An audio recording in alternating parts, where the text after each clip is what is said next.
नमस्कार मित्रों, दिव्य कथामृत चैनल पर आपका हार्दिक स्वागत और अभिनंदन है।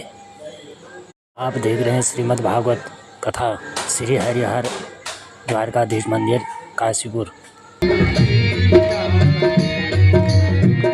श्री राधे गोपाल भज मन श्री राधे,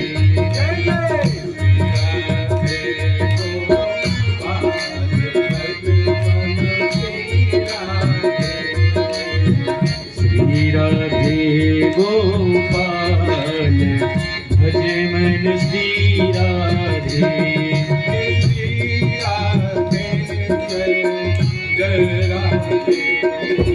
श्री राधे जय जय राधे,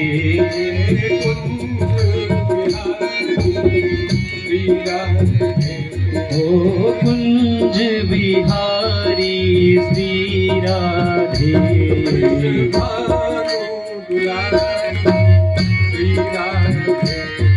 विषभानु दुलारी श्री राधे,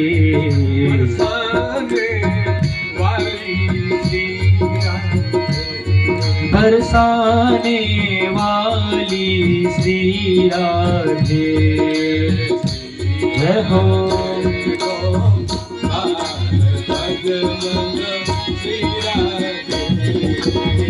श्री राधे गोपाल भज मन श्री राधे,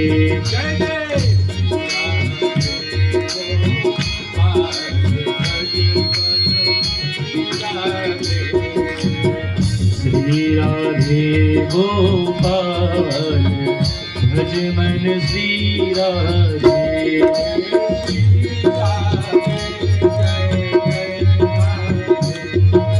श्री राधे जय जय राधे,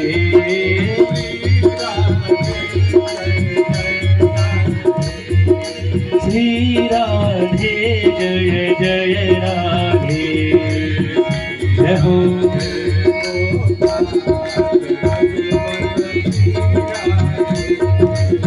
श्री राधे गोपाल भज मन श्री राधे,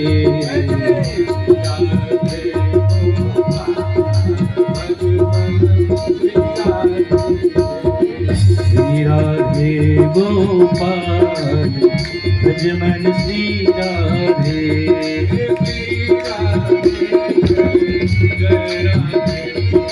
श्री राधे जय जय राधे,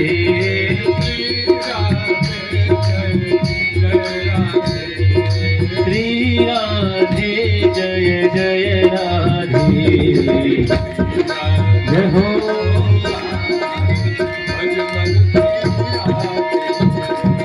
श्री राधे गोपाल भज मन श्री राधे,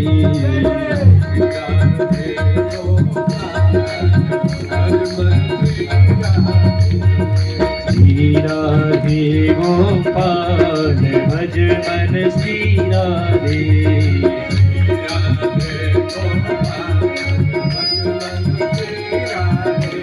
श्री राधे गोपाल भज मन श्री राधे,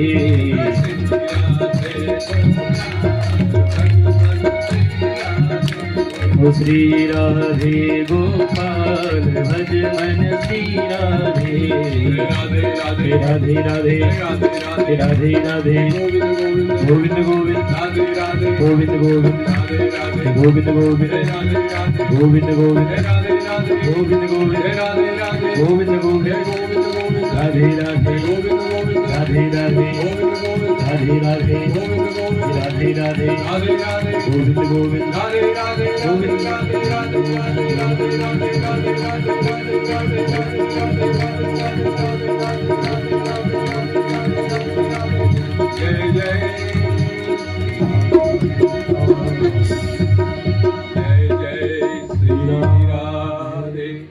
जय जय जय श्री राधे, जय जय श्री राधे, बोलिए आनंद कंद भगवान की जय। पर ब्रह्म परमात्मा की बड़ी कृपा। जब मनुष्य के जन्म जन्मांतर के पुण्य उदय होते हैं तब भगवान के अहेतु की कृपा होती है और तब हमको सत्संग की प्राप्ति होती है। भाग्योदयेन बहु जन्म समर्जिताय जितेन सत्संगमम मिलवती पुरुषो यदा वे। जब अनेक जन्म जन्मांतरों के पुण्य उदय होते हैं तब हमको सत्संग की प्राप्ति होती है। और सत्संग में जाकर के इसीलिए कहता हूं कि बार बार समय व्यर्थ नहीं करना चाहिए। सत्संग में जाएं तो फिर भगवान का भजन करें, समय को व्यर्थ न करें। किसी तरह से बातें करके पूरा जन्म बीत गया बात करते करते, लेकिन बात खत्म नहीं होती और बात का कोई तथ्य भी नहीं होता। और एक बात आपको बताएं, ये सारा जो चक्र है ये प्रपंच बनाया गया है और उलझाने के लिए, लेकिन परमात्मा ने हमारे ऊपर बड़ी कृपा की है कि हमको उलझाया भी है। तो फिर उस ग्रंथि को सुलझाने के लिए सत्संग रूप की औषधि भी प्रदान की है कि भाई संसार में यदि आप जाओगे तो संसार में जाकर बहुत इको कर रही है। संसार में यदि आप जाओगे तो जब आपका जन्म होगा तो माता पिता बड़ी खुशी मनाएंगे, मेरा पुत्र हो गया, मेरी पुत्री होगी, फिर पार्टी होगी, है नहीं। और फिर धीरे धीरे अवस्था बढ़ेगी तो बच्चे बीमार होंगे तो फिर माता पिता दुखी होंगे। आज एक डॉक्टर के पास, दूसरे डॉक्टर के पास, फिर किसी तरह से थोड़ा बड़े हुए तो पढ़ाने की झंझट आ जाएगी। फिर पढ़ाने के लिए विद्यालय भेजने के लिए भी कहाँ ज्यादा अच्छा विद्यालय है, जो संपन्न है वो विचार करेगा भाई अच्छे विद्यालय में मैं अपने बच्चे को पढ़ाऊं, और जो संपन्न नहीं है तो अपने अनुसार सोचेगा कि भाई मेरे लिए कौन सा उपयुक्त रहेगा, तो वहां पर भगवान का है, वहां पर जो है पढ़ाने का की व्यवस्था देखेगा। अर्थात हम जिसमें हम सुलझते हैं, अर्थात जिसमें हम सुख समझते हैं, वो वास्तव में उसमें सुख नहीं है। उसमें दुख पर दुख, दुख पर दुख बढ़ते चले जाते हैं और दुख पर दुख बढ़ते चले जाते हैं और जीवन व्यतीत हो जाता है। और जीवन व्यतीत होता है तो अंत में कमर टेढ़ी हो जाती है और तब भगवान की कहीं थोड़ा बहुत याद आती है। भगवान की याद आती है तो तब हम विचार करते हैं कि भाई भगवान का भजन करना चाहिए, लेकिन तब शरीर में शक्ति नहीं रहती, शक्तिहीन हो जाता है शरीर। आसन लगाकर बैठने के अभी समय नहीं है क्योंकि ताकत ही नहीं है शरीर में, चलने फिरने की ताकत नहीं है, मंदिर तक जाने की ताकत नहीं है, सत्संग में जाने की ताकत नहीं है। इसलिए परब्रह्म परमात्मा ने हमें एक औषधि दी है कि भाई इन दुखों का निवारण यदि तेरा होगा तो अरे जीव तू सत्संग में जाएगा, सत्कर्म में लग जाएगा तो फिर तेरा कल्याण हो जाएगा। अनेक जन्म जन्मांतरों के तेरे पाप भी नष्ट हो जाएंगे और यदि तेरे बहुत ही सुंदर कर्म रहे तो फिर जन्म मरण के चक्कर से भी तू छूट सकता है। अब भगवान हमारे ऊपर कृपा करते हैं और सत्संग हमें बार बार सुनने को मिलता है, तो सत्संग का रस जो हमारे अंदर प्रवेश करता है वो हमारे संस्कारों को शुद्ध करता है। और जब हमारे अंदर अच्छे संस्कार पैदा होते हैं तो हम अधिकतर सत्कर्म करने लग जाते हैं। तो सत्कर्म में यदि हम लीन हो जाते हैं तो फिर जो है हमारा लगाव जो है उस सत्कर्म की ओर हो जाता है। और जब जीव का लगाव सत्कर्म की ओर होता है तो फिर समझो उसके उद्धार का समय आ गया। अब जन्म हमारा हुआ था अपने जीवन को सार्थक करने के लिए, भगवान का भजन करने के लिए, सत्संग करने के लिए, ताकि हम जन्म मरण के चक्कर से मुक्त हो सकें। लेकिन हम यहाँ आकर के प्रपंच में पड़ गए और प्रपंच में पड़ करके हमने इतने बहुमूल्य जीवन को अपना व्यतीत कर दिया। अब आप कथा में श्रवण करते हैं कि जिसने सत्कर्म नहीं किया, क्योंकि अष्टादश पुराणेषु व्यासस्य वचनद्वयम् परोपकाराय पुण्याय पापाय परिपीडनम। 18 पुराणों में व्यास जी ने 2 वचन ही कहे हैं और उन्हीं 2 वचनों पर संपूर्ण कथा, संपूर्ण पुराण बनते हैं कि यदि हम सत्कर्म करेंगे, पुण्य करेंगे तो हमारा कल्याण होगा, और यदि हम पाप कर्म में लीन रहेंगे तो फिर हम जन्म मरण के चक्कर में पड़ते रहेंगे। और फिर क्या होगा? अरे पुनरपि जननम पुनरपि मरणम पुनरपि जननी जठरे शयनम। पुनरपि मरणम पुनरपि जननी जठरे शयनम। पुनरपि मरणम पुनरपि जननम पुनरपि मरणम पुनरपि जननी जठरे शयनम। पुनरपि जननम पुनरपि मरणम पुनरपि जननी जठरे शयनम। संसारे खलु दोषारे कृपया पारे पाहि मुरारे। इह संसारे खलु दुस्तारे कृपया पाहि। भज गोविंदम भज गोविंदम गोविंदम भज गोविंदम भज गोविंदम गोविंदम भज मूढ़मते। भज गोविंदम भज गोविंदम गोविंदम भज गोविंदम भज गोविंदम गोविंदम भज मूढ़मते। पुनरपि जननम पुनरपि मरणम पुनरपि जननी जठरे शयनम। यह संसारे खलु दुस्तारे कृपया पाहि पाहि मुरारे। भज गोविंदम भज गोविंदम गोविंदम भज मूढ़मते। भज गोविंदम भज गोविंदम गोविंदम भज मूढ़मते। अब यदि हम सत्कर्म में, तो फिर क्या होगा? पुनरपि जननम पुनरपि मरणम पुनरपि जननी जठरे शयनम। बार बार हमारा जन्म होगा और बार बार हमें मरण के चक्कर में पड़ना पड़ेगा। बार बार जन्म मरण के चक्कर में पड़ना पड़ेगा। पुनरपि जननम पुनरपि मरणम पुनरपि जननी जठरे शयनम। और बार बार जो है माँ के गर्भ रूपी नरक में आना पड़ेगा। उसको नरक क्यों कहा गया?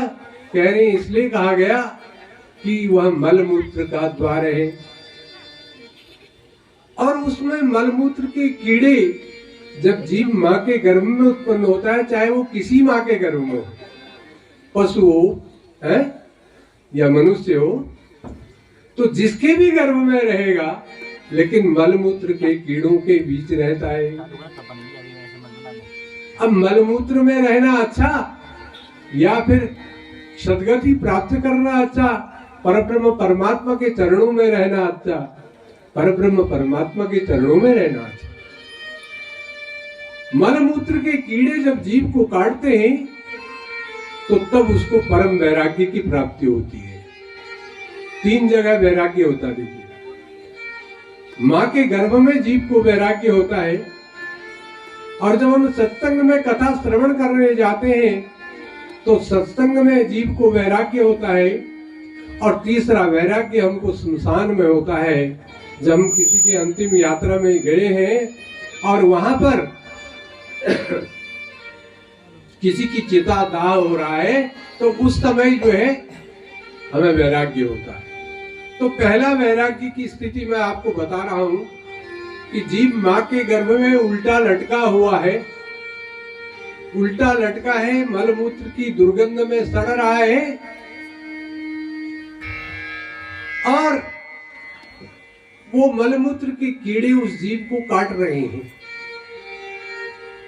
और जो वो मलमूत्र के कीड़े जीव को काटते हैं तो वह पर ब्रह्म परमात्मा के साथ उसका सीधा संबंध हो जाता है।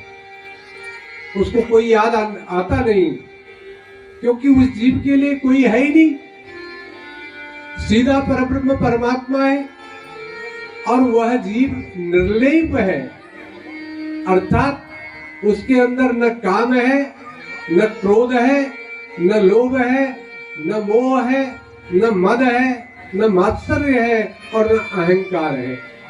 कुछ भी उस जीव को जानता नहीं, इसलिए उस जीव का सीधा संबंध किससे होता है? पर ब्रह्म परमात्मा से होता है।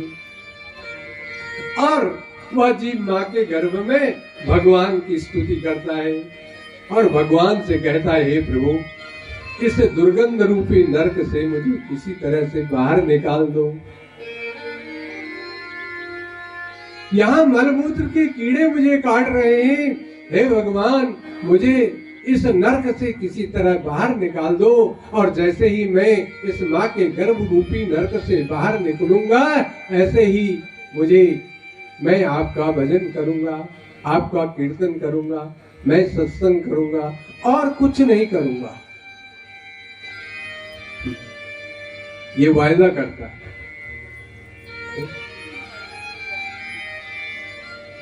भगवान से ये प्रॉमिस करता है क्या कि हे भगवान, मुझे इस गर्भ रूपी नरक से बाहर निकाल दो। और जो ही मैं बाहर निकलूंगा तो बाहर निकलने के बाद मैं केवल आपका भजन करूंगा और कुछ भी नहीं करूंगा। क्यों? क्योंकि वो जीव निर्लेप है और यह जानता है कि मैं माँ के गर्भ से बाहर निकलने के बाद केवल इस जीव का काम ही एक ही रहेगा, क्योंकि इसका जो जन्म होता है वो केवल सत्संग के लिए होता है, भगवान के भजन के लिए होता है, सत्कर्म के लिए होता है। लेकिन जब उचित समय आता है तो प्रसूति पवन के द्वारा जब वह जीव माँ के गर्भ से बाहर निकलता है, तो जब बाहर निकलते ही ये संसार की माया को देखता है तो फिर कहता है, कहां कहां कहां करके रोने लगता है। और जब हम कहां कहां की आवाज सुनते हैं, रोने की आवाज सुनते हैं, तब फिर हम क्या जान लेते हैं पता है? उस आवाज से हमको ये आभास हो जाता है कि लड़की हुई है। भाई रोने की आवाज तो लड़की की है। नहीं, लड़की नहीं है, ये तो लड़के की आवाज है। अर्थात ये तो पुत्र हुआ है, पुत्री नहीं है। अब संबंध जुड़ गए। देखो, उसका संबंध किससे था? परब्रह्म परमात्मा से था। और परब्रह्म परमात्मा के अलावा वो किसी को जानता नहीं था। लेकिन जैसे ही माँ के गर्भ से बाहर निकला और पृथ्वी पर गिरा, ऐसे ही माँ का संबंध हो गया, पिता पुत्र का संबंध हो गया, भाई बहन का संबंध हो गया। यानी संसार के संबंधों ने उसको जकड़ना प्रारंभ कर लिया। और जो विवेक उसका वहां जागा था, जो संबंध उसका सीधे परब्रह्म परमात्मा से हुआ था, वह संबंध उसका टूट गया और उसका संबंध भगवान से टूट करके संसार से हो गया। और संसार क्या है? श्रीमद् भागवत कहती है, ये सारे संसारे विषय विषय संगा कुलक्षणा तम से मार्गम विवत सुख गाथा तुलसुधा किमर्थम व्यर्थम भो रजत कुपथे कुर्तित कथे परीक्षित साक्षी श्रवण मोक्ति कथन असारे संसारे विषय विष संगा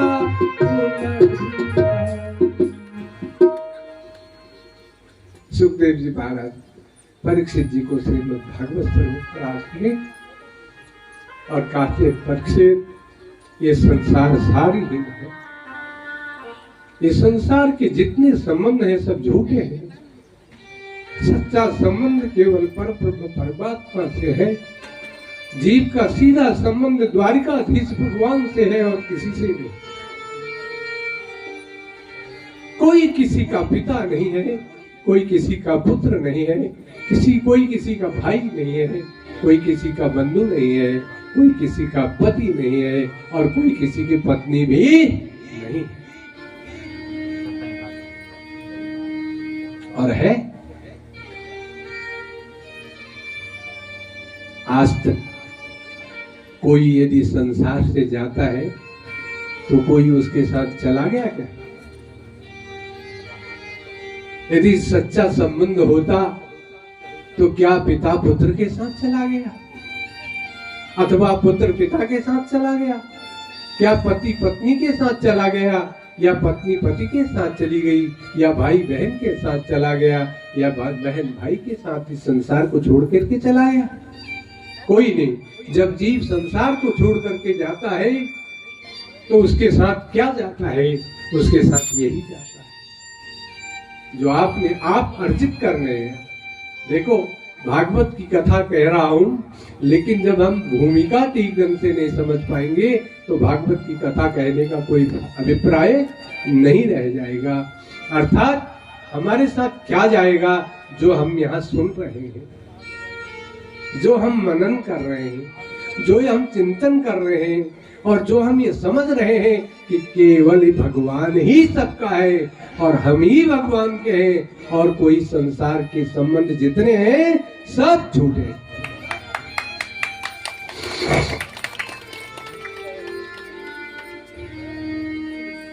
सब झूठे।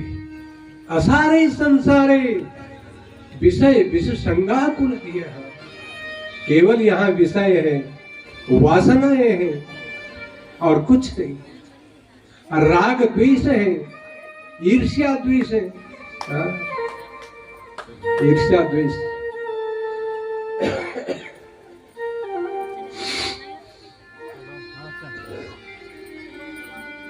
अब कथा में ईर्ष्या करोगे, द्वेष करोगे तो उससे क्या होने वाला? कुछ नहीं। और मैंने आपको पहले बताया कि भाग्योदयेन बहुजन्म समर्जितेन सत्संगमं लभते पुरुषो यदा वै। जब हमारे जन्म जन्मांतर के भाग्य उदय होते हैं तब हमको सत्संग की प्राप्ति होती है। और जो भाग्यहीन व्यक्ति होता है वो पड़ोस में रह करके भी नहीं सुन पाता है। मेरी बात का बुरा मत मानना और ये भी मत सोचना कि मैं किसी को कह रहा हूं। मैं कह नहीं रहा हूं, मैं कथा का अर्थ ही बता रहा हूं। जिस चीज को आप समझ बैठे हो कि ये कथा कांति वल्लभ जी की है या ये कथा द्वारकाधीश मंदिर के लिए है, और कुछ कुछ लोग ये भी सोचते होंगे कि कथा लीजिए कुछ डबल कथा देने पड़ गए।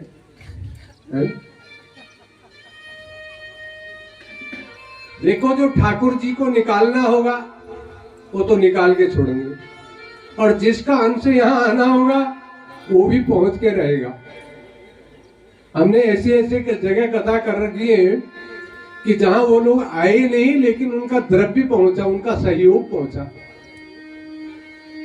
ऐसे ऐसे लोग देखे कि जिन्होंने कहा कि भंडारा नित्य मेरे तरफ से होगा और अंत तक भंडारा जो चलेगा सब मेरा होगा। ऐसे ऐसे लोग देखे कि जितना खर्च कथा में आएगा सब हम निर्वहन करेंगे और कभी कथा में आए ही नहीं। एक बार हल्द्वानी में कथा करी तो एक सज्जन ऐसे थे कि जो 2 लाख रुपए दे गए और कहा कि मेरी तरफ से कथा करा देना और मेरा नाम नहीं बताना। मैंने पैसा दिया है ये बताना नहीं और मेरे अंतरंग मित्र है वो। हाँ, वो बहुत पहले की बात है, आज की नहीं। उस समय 2 लाख रुपए भी बहुत होते थे। 2 लाख रुपए लाके दे गए और बोले कथा कराइए और मेरा नाम मत बताना। अब मैं कथा करने के लिए आया तो मैंने कहा भाई ये खर्चा वर्चा कहाँ से? तो बोले गुरुजी आपको क्या बताया, अब आप तो जानते ही हैं। वो जो महानुभाव थे वो 2 लाख रुपए दे गए और कहा कि भाई कथा आप करा देना लेकिन मेरा नाम नहीं बताना। मैंने कहा वही है सबसे बड़ा पुण्यशाली, वही व्यक्ति पुण्यशाली है जो नाम के लिए दान नहीं करता। क्यों? क्योंकि वो समझता है कि ये 2 लाख मेरे तो नहीं, या जब मैं माँ के गर्भ से पैदा हुआ था तो मेरी जेब में भगवान ने धर दिए थे क्या 2 लाख, कि भाई तू जा रहा है तो चल 2 लाख भी ले जा, राशन पानी तेरे काम आएगा जीवन में। ना, उसी परमात्मा ने तो दिए। तो जब उस परमात्मा ने मुझे दिए तो फिर मैं परमात्मा के कार्य के लिए खर्च क्यों न करूं? ये प्रेरणा कौन देता है? भगवान देते हैं। जब अनेक जन्म जन्मांतर के पुण्य उदय होते हैं तब इस तरह की प्रेरणा जो है परब्रह्म परमात्मा हमको देते हैं और तब हमारी कमाई का कुछ अंश जो है वो सत्कर्म में जाता है।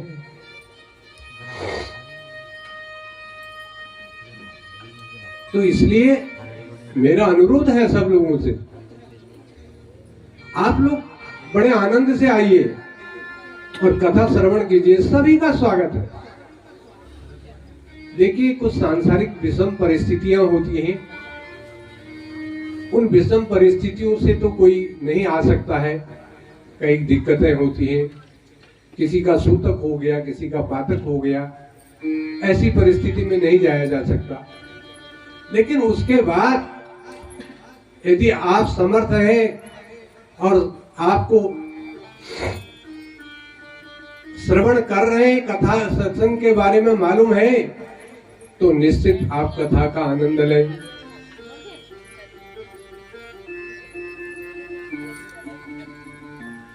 और कोई यहाँ टैक्स वैक्स पढ़ने वाला नहीं है,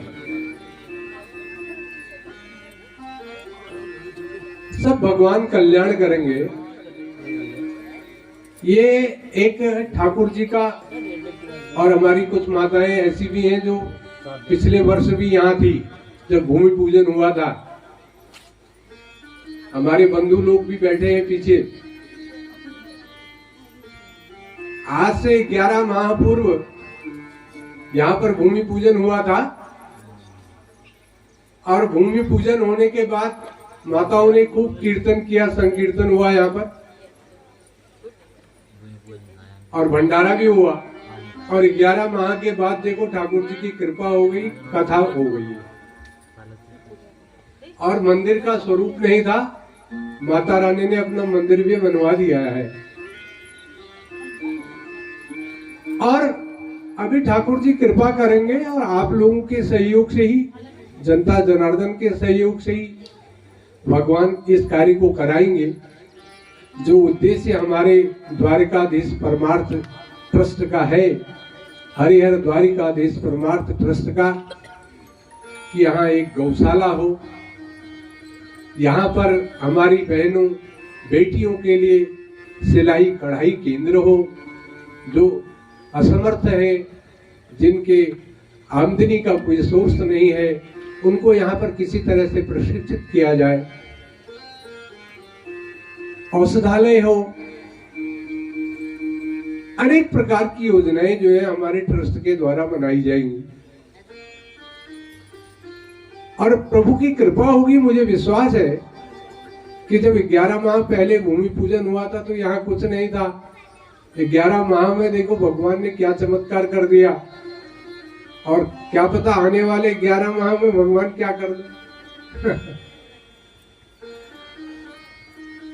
तो ये सब ठाकुर जी की कृपा से होता है।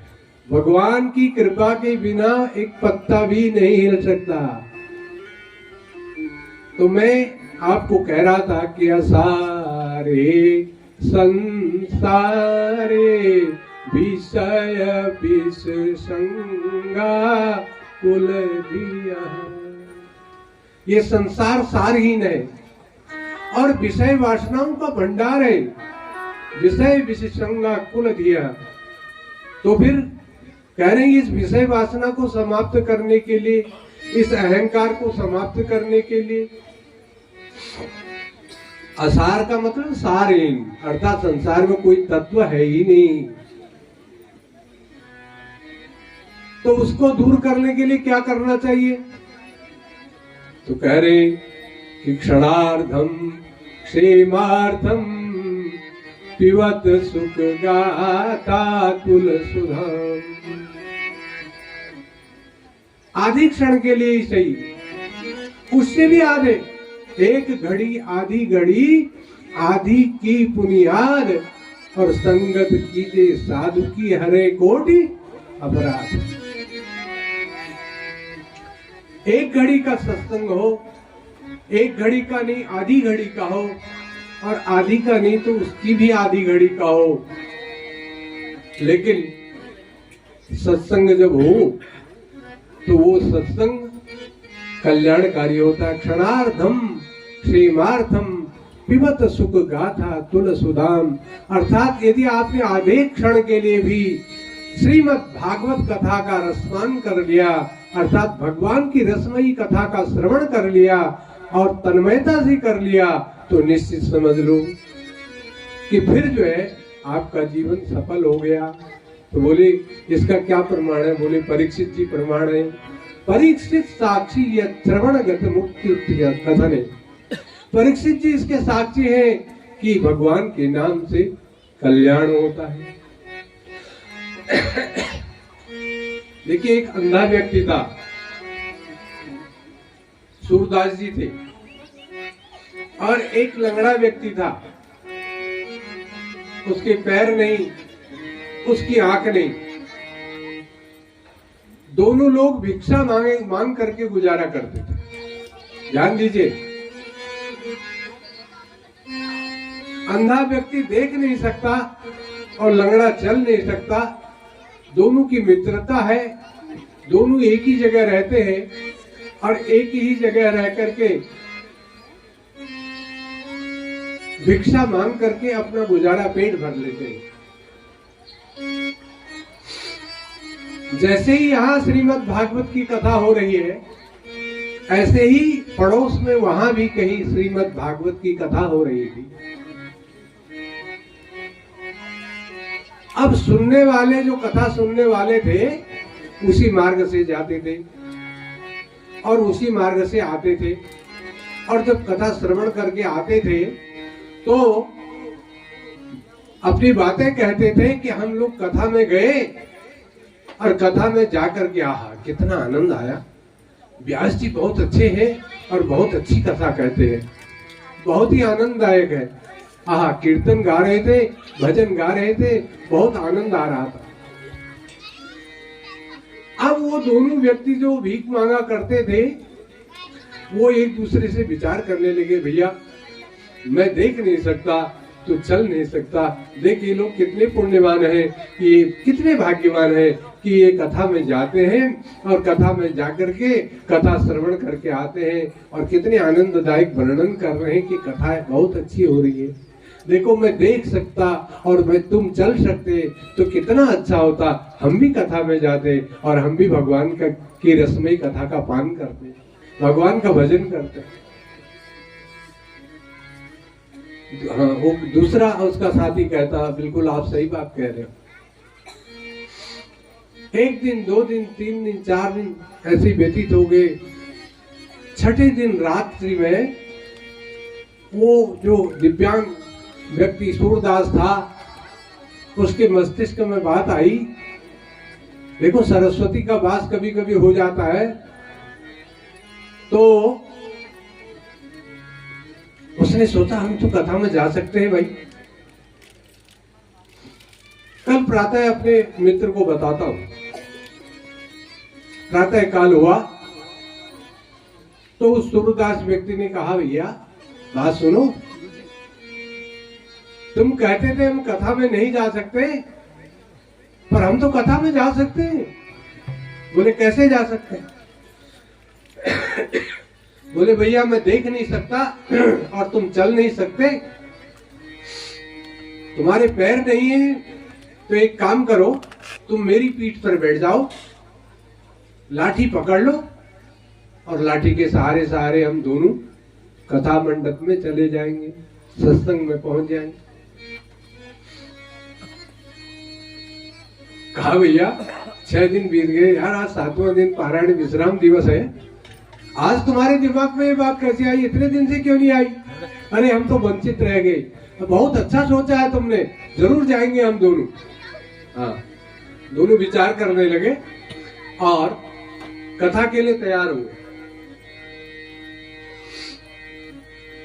अब उस अंधे व्यक्ति ने वो पंगु व्यक्ति को अपने कंधे में बिठाया और चल दिए, लाठी के सहारे सहारे कथा मंडप में पहुंच गए। कथा चल रही है और व्यास जी कथा श्रवण करा रहे। अब लोग बाग भीड़ ज्यादा थी, यहाँ की तरह कम भीड़ नहीं थी, मतलब बहुत ज्यादा भीड़ थी। कहने का अभिप्राय है कि कल को ज्यादा भीड़ होनी चाहिए। वहां भीड़ ज्यादा थी तो लोग बाग शोर बहुत ज्यादा कर रहे थे। आप लोग तो खैर शोर करते नहीं, लेकिन वहां शोर करने वाले लोग ज्यादा थे। वो शोर में उनको कुछ सुनाई तो दिया नहीं, सबसे लास्ट में बैठे थे, कुछ सुनाई नहीं दिया। अंत में एक ही शब्द सुनाई दिया कि हरे नमः। क्या सुनाई दिया? हरे। अरे बोल तो दो, क्या सुनाई दिया? एक बार हरे नमः बोलने से अनेक जन्मों के पाप नष्ट होते हैं। उनको सुनाई दिया केवल मात्र हरे नमः। और व्यास जी ने कहा कि पूर्णमदः पूर्णमिदं पूर्णात् पूर्णमुदच्यते पूर्णस्य पूर्णमादाय पूर्णमेवावशिष्यते। कथा पूर्ण हो गई।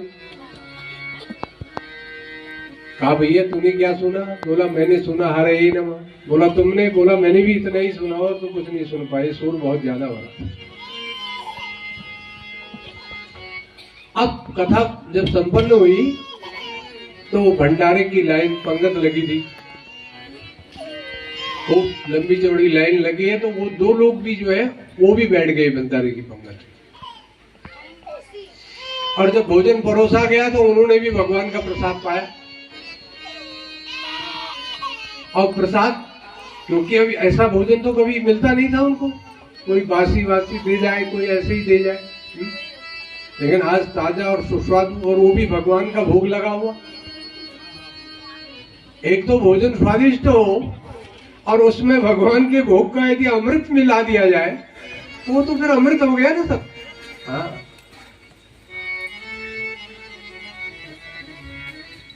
उन्होंने भी प्रसाद ग्रहण किया और प्रसाद ग्रहण करने के बाद अब खूब खा लिया, चल दिए दोनों, जैसे आए थे वैसे ही वापस।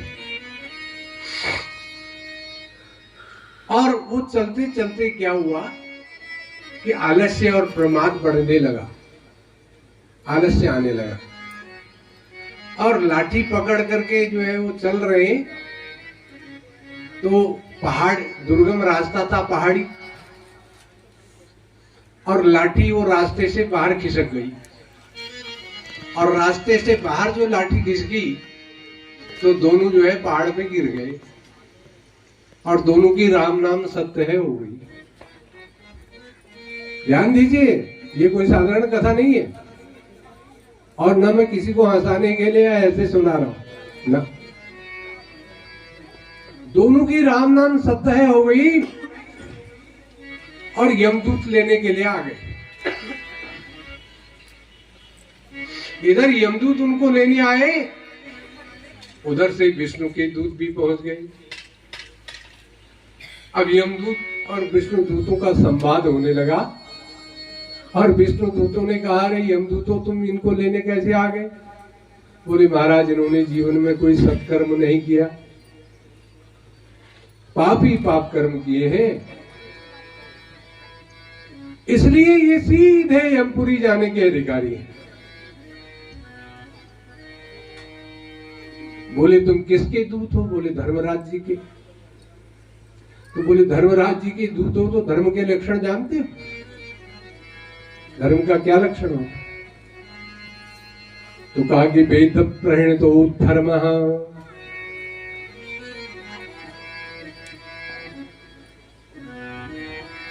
वेद में धर्म की बहुत बड़ी व्याख्या की गई है।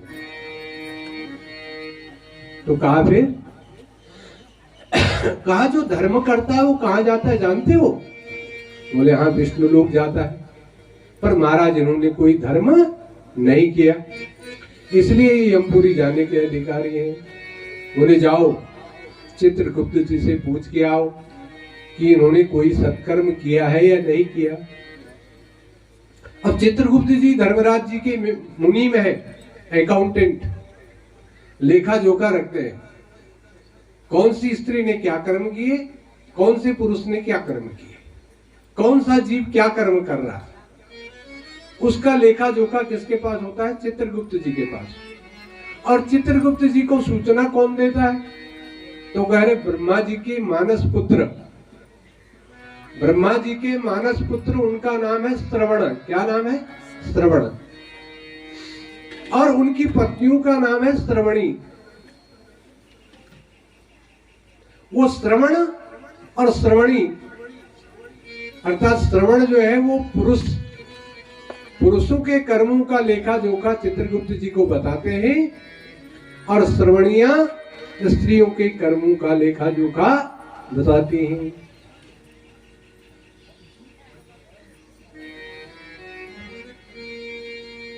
कहा श्रवण और श्रवणी जो है वो दिखाई नहीं देते, अदृश्य रूप से वो प्रत्येक प्राणी के कर्मों का लेखा जोखा अपने पास रखती हैं, चित्रगुप्त जी को बताते हैं। और चित्रगुप्त जी उसी के अनुसार अपना वही बस तैयार करते हैं, अकाउंट तैयार करते हैं। तो बोले जाओ चित्रगुप्त जी से पूछो कि इन्होंने कैसे कर्म किए। चित्रगुप्त जी के पास गए, पूछा महाराज वो दो लोग थे, उनको लेने गए थे, लेकिन वहां विष्णुदूत पहुंच गए और हमको रोक रहे हैं। तो क्या इन्होंने कोई सत्कर्म किया? हमारे दृष्टि में तो कोई सत्कर्म नहीं किया। तो कहा हाँ, एक सत्कर्म किया इन्होंने। क्या किया? बोले मरने से पहले इन्होंने सत्संग सुना है। क्या किया? सत्संग सुना है। अब किसी को नींद भी आ रही, क्योंकि खाना खा के सीधे आए होंगे। बोले आनंद कंद भगवान की जय। थोड़ा रीढ़ की हड्डी सीधी कर लीजिए और अपने पड़ोसी से आड़ मत लीजिए।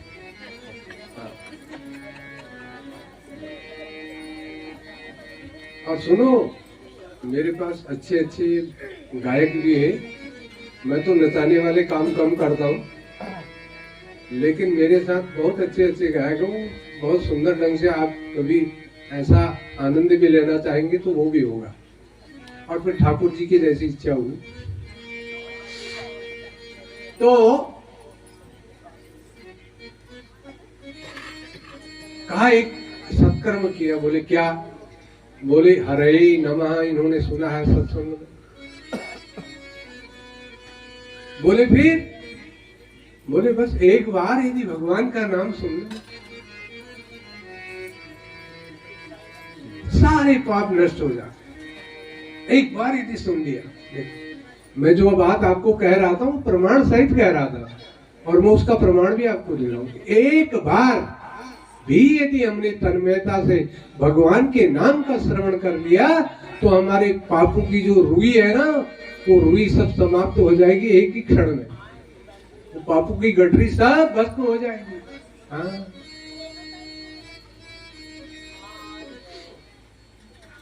तो कहा देखो भैया, एक बार भी जो भगवान के नाम का संकीर्तन कर लेता है और सत्संग का पान कर लेता है, वो कभी नरक में नहीं जाता, यमपुरी में नहीं जाता, वो सीधे वैकुंठ जाता है, भगवत धाम को जाता है। इसलिए विष्णु भगवान के दूत इनको लेने के लिए आए। अब मत जाना दोबारा वहां। बोले महाराज ये बताना तो पड़ेगा, क्षमा याचना तो करना पड़ेगा। तो दोनों यमदूत जो है विष्णु दूतों के पास पहुंचे, क्षमा याचना किया, महाराज हमसे बहुत बड़ा अपराध हो गया। इन्होंने अंतिम समय में सत्संग का सेवन किया था और श्रवण कानों से सुना था, हरे नमः। और भागवत जी क्या कहती है?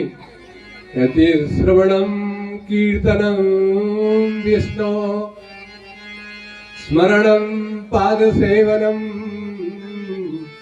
अर्चनम वंदनम दास्यम सख्यमात्मनिवेदनम।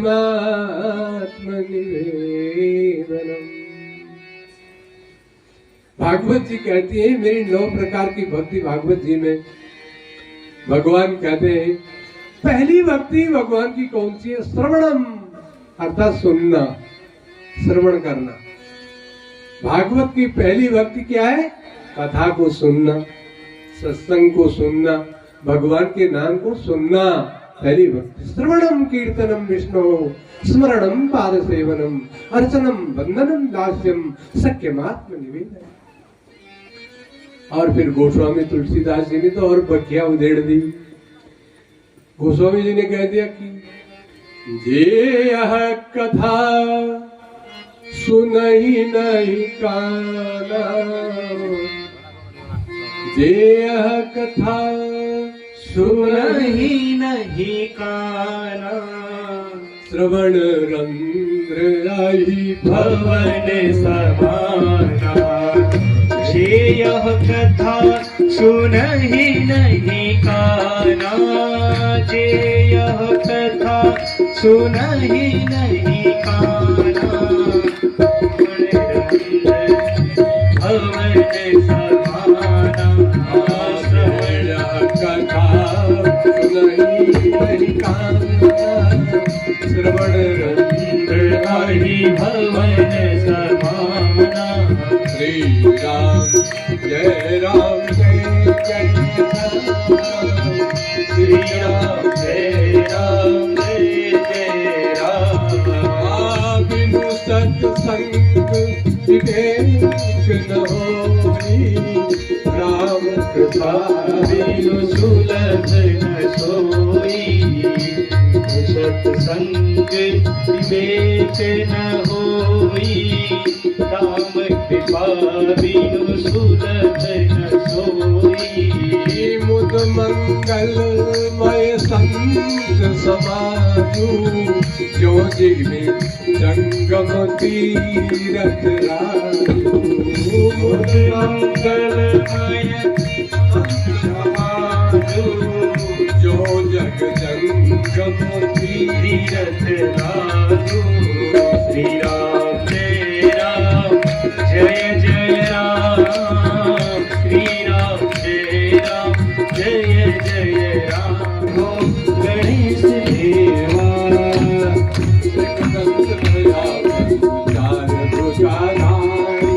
एक दंत दयावंत चार भुजाधारी, एक दंत दयावंत चार भुजाधारी। ओ एक दंत दयावंत चार भुजाधारी।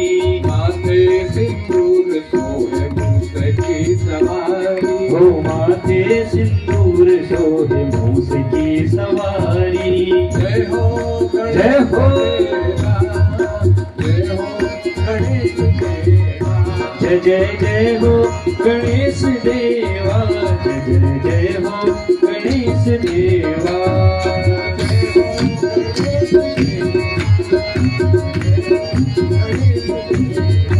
जय जय जय हो गणेश देवा, जय जय जय हो गणेश देवा। ओ माता जाकी पार्वती का महादेवा, माता जाकी पार्वती का महादेवा। माता जाकी पार्वती का महादेवा, माता जाकी पार्वती का महादेवा। जय हो गणेश देवा, जय हो गणेश देवा, जय हो गणेश देवा, जय जय हो गणेश देवा। पान चढ़े और चढ़े मेवा, पान चढ़े फूल चढ़े और चढ़े मेवा। पान चढ़े फूल चढ़े और चढ़े मेवा, पान चढ़े फूल चढ़े और चढ़े मेवा। लड्डूवन का भोग लगे संत करे सेवा, लड्डूवन का भोग लगे संत करे सेवा। जय हो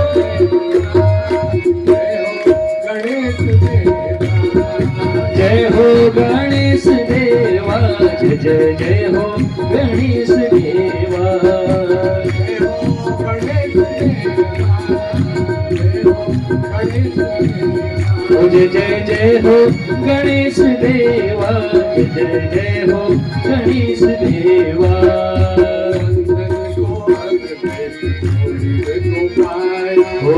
अंधन को आंख देख घोड़े को काया, अंधन को आंख देख घोड़े को काया। अंधन को आंख देख घोड़े को काया, अंधन को आंख देख घोड़े को काया। भाजन को पुत्र देख निर्धन को माया, ओ वाजन को पुत्र देत निर्धन को माया। जय हो जय हो जय हो गणेश देवा, जय जय जय हो गणेश देवा। जय हो गणेश देवा।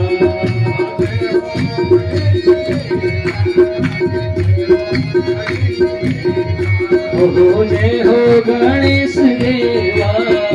जय हो गणेश देवा। दीनन की लाज रखो सुतवारी, हो दीनन की लाज रखो संग सुतवारी।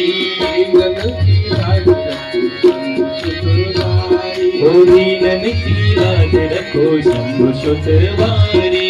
कामना को पूर्ण करो जाऊं बलिहारी, कामना को पूर्ण करो जाओ बलिहारी।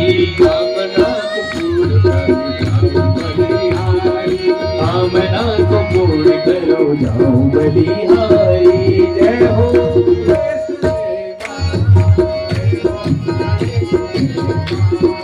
जय हो गणेश देवा, जय हो गणेश देवा। जय हो गणेश देवा।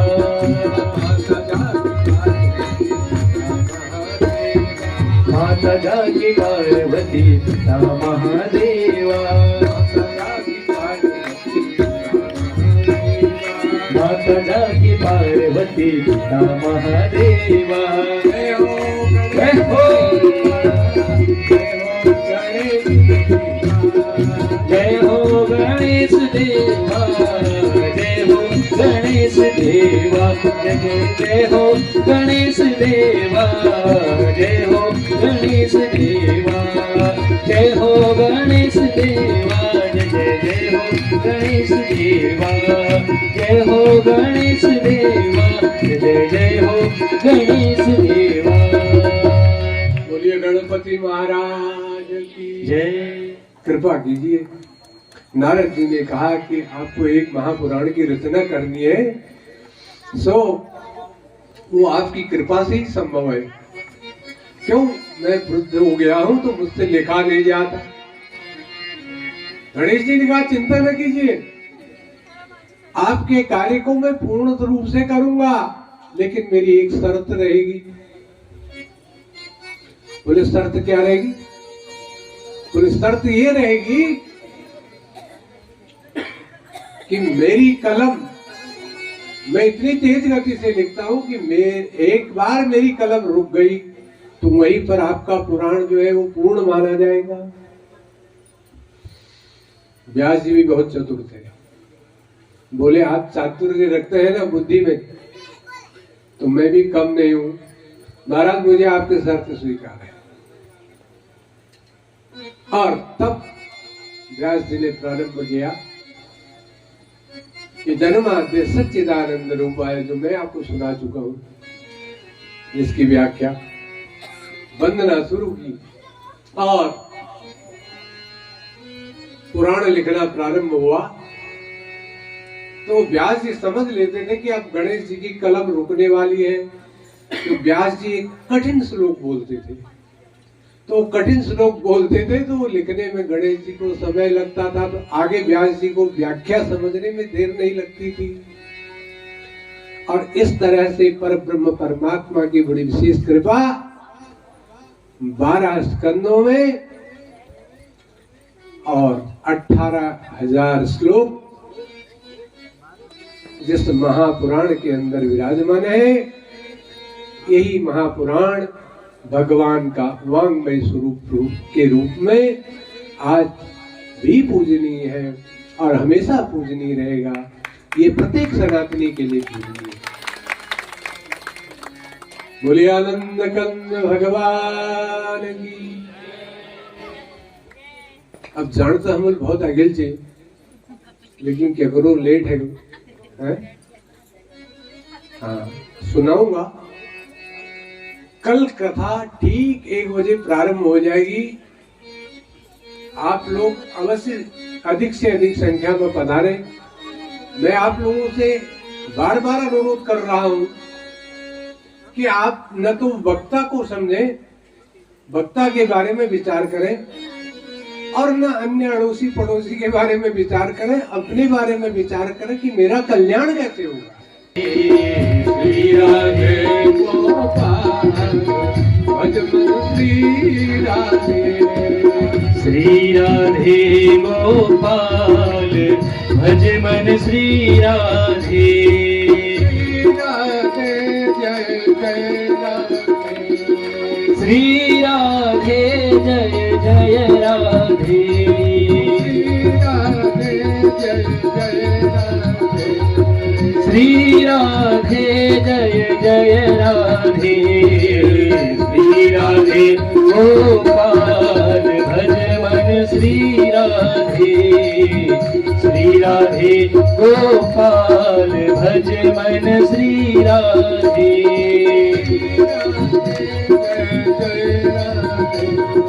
श्री राधे जय जय राधे,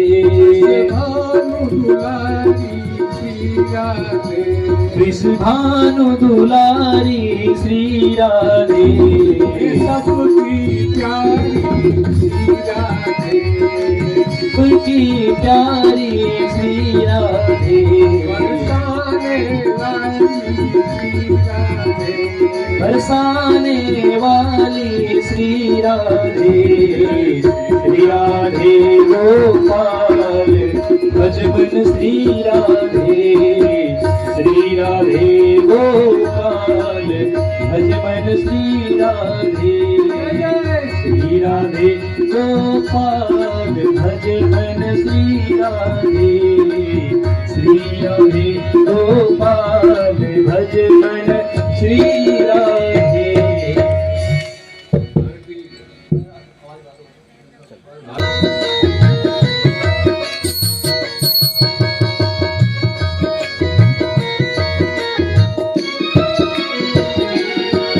करो आरती करो आरती करो आरती करो आरती करो आरती करो आरती करो आरती करो आरती, श्री भागवत भगवान की है आरती, पापियों को पाप से है तारती, श्री भागवत भगवान की है आरती, पापियों को पाप से है तारती।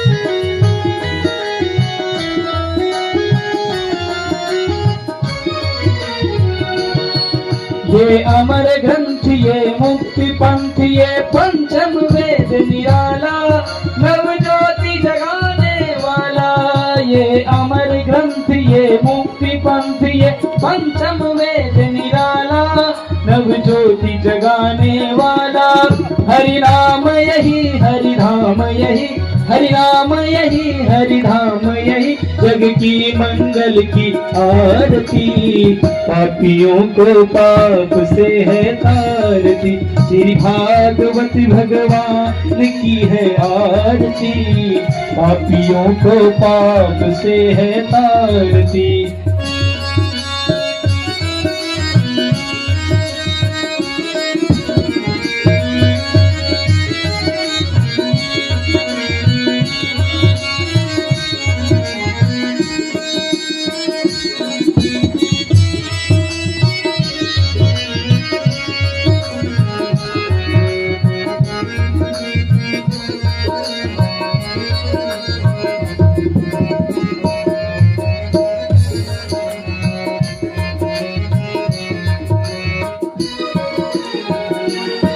ये शांति गीत पावन पुनीत पापों को मिटाने वाला, हरि दर्श दिखाने वाला। ये शांति गीत पावन पुनीत पापों को मिटाने वाला, हरि दर्श दिखाने वाला।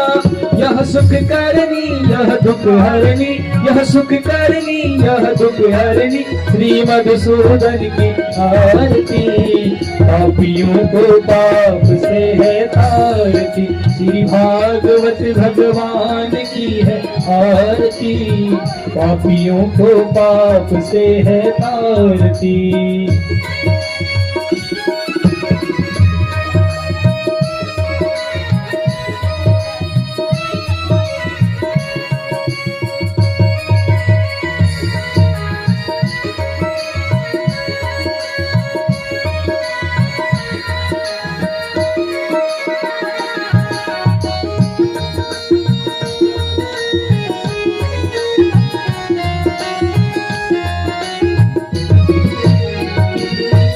ये मधुर बोल जग भंग खोल, सन्मार्ग दिखाने वाला, बिगड़ी को बनाने वाला। ये मधुर बोल जग भंग खोल, सन्मार्ग दिखाने वाला, बिगड़ी को बनाने वाला। श्री राम यही घनश्याम यही, श्री राम यही घनश्याम यही, प्रभु की महिमा की आरती, पापियों को पाप से है तारती। श्री भागवत भगवान की है आरती, पापियों को पाप से है तारती। कर्पूर गौरम करुणावतारम, संसार सारम भुजगेन्द्रहारम, सदा वसन्तं हृदयारविन्दे, भवं भवानी सहितं नमामि। त्वमेव माता पिता त्वमेव, त्वमेव बन्धुः सखा त्वमेव, त्वमेव विद्या द्रढं त्वमेव, त्वमेव सर्वं मम देवदेव। देवी प्रपन्नाति हरे प्रसीद, प्रसीद मातः जगतोऽखिलेश, प्रसीद विश्वेश्वरि पाहि विश्व, त्वमीश्वरी देवी चराचरस्य।